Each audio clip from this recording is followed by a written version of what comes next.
Hello friends, අපි කොහොමද කියන්නේ දෙකකින් එකක් හෝ දෙන්නෙක්ගෙන් එක්කෙනෙක්. දෙකකින් එකක් හරි එහෙම නැත්නම් දෙන්නෙක්ගෙන් එක්කෙනෙක් හරි යමක් කරයි යමක් වෙයි යමක් කරලා ඒ වගේ දෙකකින් එකක් හරි දෙන්නෙක්ගෙන් එක්කෙනෙක් හරි යමක් කරයි ගැන කරයි හරි මොනවා හරි දෙයක් දෙන්නෙක්ගෙන් එක්කෙනෙක් එක්කෝ සමන් එක්කෝ කමල් හෙට එයි එක්කෝ සමන් එක්කෝ කමල් හෙට අපේ ගෙදර එයි එක්කෝ අම්මා නැත්තම් එක්කෝ අම්මා හෝ නංගි බත් උයයි තාත්තා හරි අයියා හරි මට උදව් කරයි. ඉතින් දෙන්නෙක්ගෙන් එක්කෙනෙක් යමක් කරයි යමක් කරලා ඒ වගේම දෙකකින් යම් කිසි දේවල් දෙකකින් එකක් වෙයි දෙකකින් එකක් වෙලා අන්න ඔය වගේ දේවල් ගැන අපිට කතා කරන්න පුළුවන් අයිද ඕ භාවිතා කරලා. එහෙමත් නැත්නම් අපි කියනවා ඊද ඕ. අයිද ඕ කිව්වත් ඊද ඕ කිව්වත් මේ දෙකම හරි. අපි බලමු උදාහරණ ටිකක් අපි කොහොමද මේ අයිද ඕ භාවිතා කරන්න කියලා.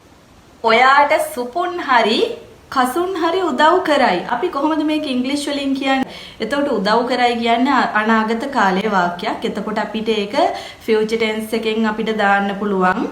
එතකොට උදව් කරයි කියන එක අපි ඒ විදිහටම දානවා will help කියලා. එතකොට අපිට සුපුන් හරි කසුන් හරිනේ උදව් කරන්නේ. එතකොට අපි අයිද සුපුන් ඕ වලින් පස්සේ තමයි අනිත් කෙනාගේ නම දාන්නේ. එහෙම නැත්නම් එක්කෙනෙක්ගේ අයිද ලියලා අයිද කියලා එක්කෙනෙක්ගේ නමක් හරි දෙයක් හරි කියලා ඊට පස්සේ ඕ වලින් පස්සේ තමයි අනිත් එක කියන්නේ.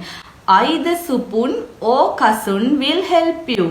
ඔයාට සුපුන් හරි කසුන් හරි උදව් කරයි. එතකොට අයිද කියලා ලියනවා නැත්නම් අයිද කියලා කියනවා. ඊට පස්සේ අපිට දෙකෙන් එකක් හරි දෙන්නගේ කෙනෙක්ගේ නමක් දානවා. ඊට පස්සේ ඕ වලින් පස්සේ තමයි අනිත් එක්කෙනාගේ නම හරි අනිත් දේ හරි ලියන්නේ. චාමර හරි කුමාර හරි රේස් එක දිනයි. අයිද චාමර ඕ කුමාර will win the race. කෙනෙක් විතරක් නෙමෙයි වෙලා තියෙන දෙයක් ගැන කියන්න පුළුවන්. අපිට දෙයක් දැන් වෙලා තියෙන දෙයක් කියන්නත් පුළුවන්. අපිට එතකොට වෙයි කියන දේ විතරක් නෙමෙයි අපිට වෙලා තියෙන දේවල් ගැනත් කියන්න පුළුවන්. අපිට මෙතන වැදගත් වන්නේ දෙකකින් එකක් සිදුවේ දෙන්නෙක්ගෙන් එක්කෙනෙක් යමක් කරයි දෙන්නෙක්ගෙන් එක්කෙනෙක් යමක් කරලා අන්න ඔය වගේ අදහස තමයි අපිට අයිද වලින් එන්නේ.